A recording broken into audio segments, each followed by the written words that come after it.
अच्छा बेटे, यहां से अब चैप्टर नंबर 10 शुरू हो रहा है, किंगडम एनिमिलिया। किंगडम एनिमिलिया में सारे बेटे एनिमल्स आते हैं, और एनिमल्स की जहां तक बात है, एनिमल तकरीबन 1.3 मिलियन है।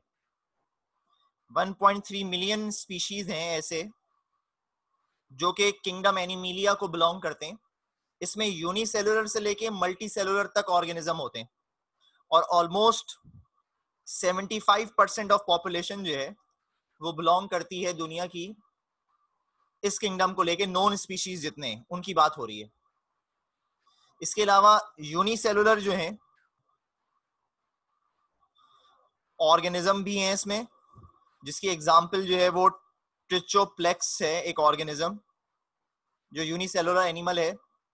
इसी तरह मल्टी सेलुलर एनिमल भी हैं, दुनिया के सबसे बड़े जानदार, उनको हम बेलिनो टेरा कहते हैं,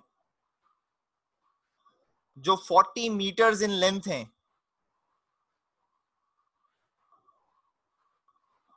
और 160,000 kg तक जिनका वेट है, मतलब जो ब्लू व्हेल है इसी को बिलोंग करते हैं। इसके अलावा ये इवॉल्व हुए हैं, समझा जाता है ये कॉलोनियल प्रोटॉक्टिस्टा से इवॉल्व हुए हैं। कॉलोनियल प्रोटॉक्टिस्टा से इवॉल्व हुए हैं। और कॉलोनियल प्रोटॉक्टिस्टा कौन था जिससे ये इवॉल्व हुए? वो था वॉल्वॉक्स।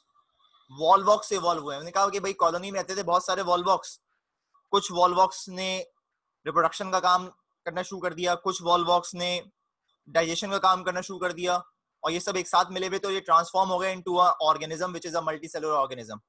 इसके अलावा 3 फाइलम ऐसे हैं जिनका ये समझा जाता है कि वो अलग अलग तरह से इवॉल्व हुए हैं या अलग अलग ऑर्गेनिजम्स को बनाया, उनकी एवोल्यूशनरी लाइन चेंज है।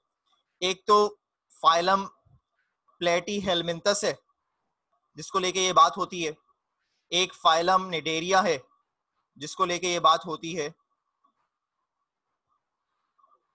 और एक फाइलम पोरिफेरा है जो यहाँ पे फर्स्ट फाइलम है हमारा।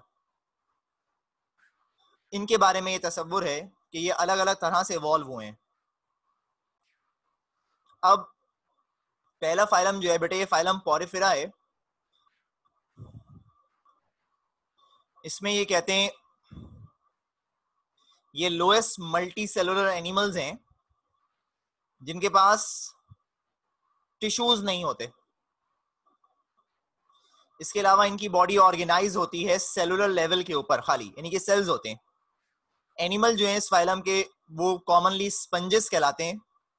ज्यादातर मेरीन वाटर होते हैं, समंदरों में पाए जाते हैं। कुछ जो हैं वो फ्रेश वाटर होते हैं, मतलब पीने वाले पानी में भी पाए जाते हैं। इसके अलावा इनकी जो बॉडी की शेप है ये मल्टी सेलुलर है, फ्लैट है, वाज लाइक शेप है, या बेल या फैन लाइक शेप है। सीसाइल एनिमल है, यानी कि मूव नहीं करते एक जगह से दूसरी जगह, किसी सॉलिड ऑब्जेक्ट के साथ अटैच हुए रहते हैं।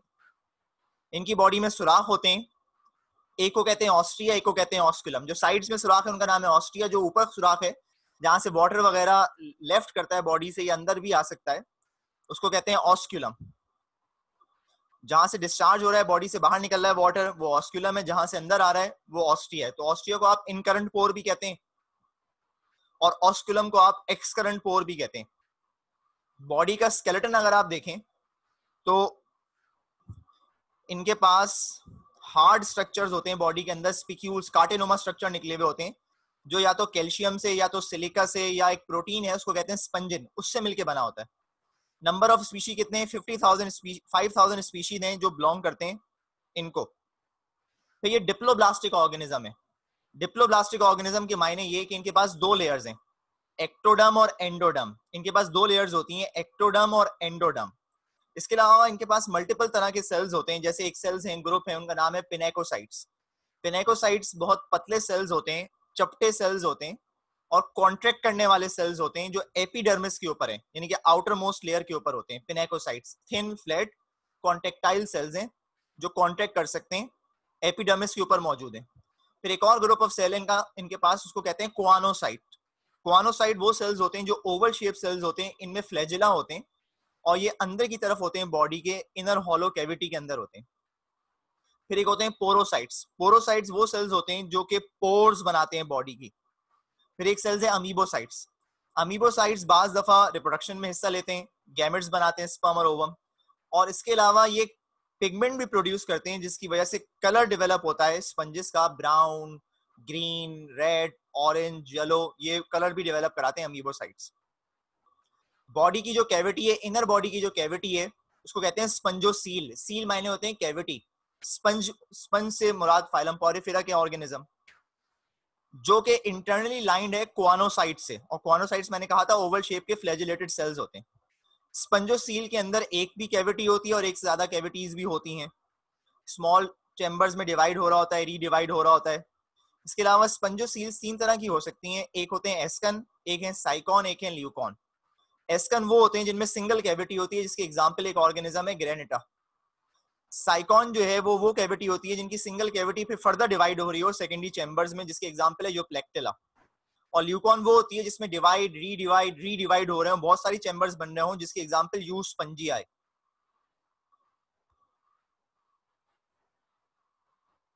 ये यहाँ पर आपको इमेज नजर आ रही होगी, ये इमेज है बेटे इसकी, कि एस्कन में देखो सिंगल कैविटी है बस, साइकॉन में ये कैविटी, और यहाँ पे भी ये जहाँ पे मैं कर्सर फेर रहा हूँ ये वाली कैविटीज भी डेवलप हो गई। और ल्यूकॉन में देखो तो ये वाली कैविटी, फिर अंदर और कैविटीज, मल्टीपल कैविटीज में डिवाइड हुआ हुआ है। तो ये इस तरह से डिवीजन हुई हुई होती है एस्कन, साइकॉन और ल्यूकॉन की। रिप्रोडक्शन की बात करें अगर, तो सेक्सुअल मेथड जो हैं वो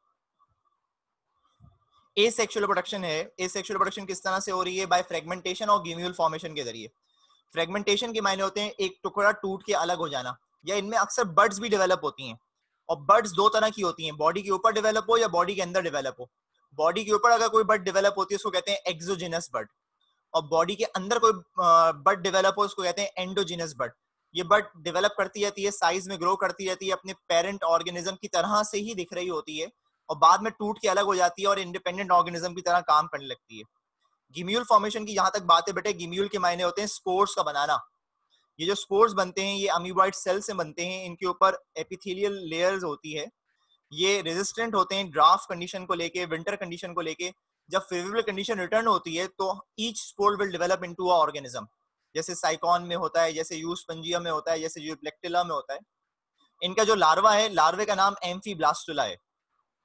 बॉडी की सिमेट्री यानी कि शेप की बात करें तो ये एसिमेट्रिकल ऑर्गेनिज्म है, यानी कि कोई बॉडी की प्रॉपर शेप नहीं है। इनके पास क्या क्या ऑर्गन्स नहीं है? इनके पास माउथ नहीं होता, इंटेस्टाइन नहीं है, रेस्पिरेटरी सिस्टम नहीं है, एक्सक्रीटरी नर्वस सिस्टम नहीं है। न्यूट्रिशन की बात करें कि खाते क्या है, तो बेटे बैक्टीरिया और ऑर्गेनिक मटेरियल खाते हैं, बाय मींस ऑफ डिफ्यूजन इनकी बॉडी में दाखिल होता है। गैसेस एक्सचेंज की बात करें तो बेटे वो भी बाय मींस ऑफ डिफ्यूजन होती है इनकी बॉडी में, कि एक्सटर्नल मीडियम से अंदर बॉडी के दाखिल होती हैं गैसेस। क्लासिफिकेशन ऑफ स्पंजेस की बात करें अगर, तो पॉरीफेरा की 3 क्लासेस हैं। कैलकेरिया जिसकी एग्जाम्पल एस्कन, साइकॉन है। हेक्सेक्टिनिलीडा जिसकी एग्जाम्पल यूप्लेक्टिला है। डीमोस्पंजिया जिसकी एग्जाम्पल स्पंजिला है। कैलकेरिया वो ऑर्गेनिज्म होंगे जिनके इंटरनल स्पिक्यूल कैल्शियम से मिलके बने। हेक्सेक्टिनिलीडा वो स्पंजेस होते हैं जिनके अंदर के स्पिक्यूल्स के अंदर रेज होती हैं, छह रेज निकली होती हैं और सिलिका से मिलके बनती हैं वो। और डीमोस्पंजिया में वो स्पंजेस होते हैं जिनके इंटरनल स्पिक्यूल्स जो हैं वो स्पंजन फाइबर से मिलके बने, यानी कि प्रोटीन से मिलके बने। अब वो स्पिक्यूल हो भी सकते हैं और नहीं भी। इमेजेस अगर देखें तो ये इस तरह का होता है बेटे कैलकेरिया।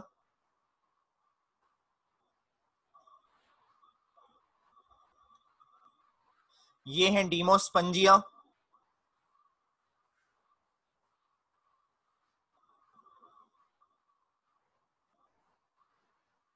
और ये है हेक्सेक्टिनिलीडा।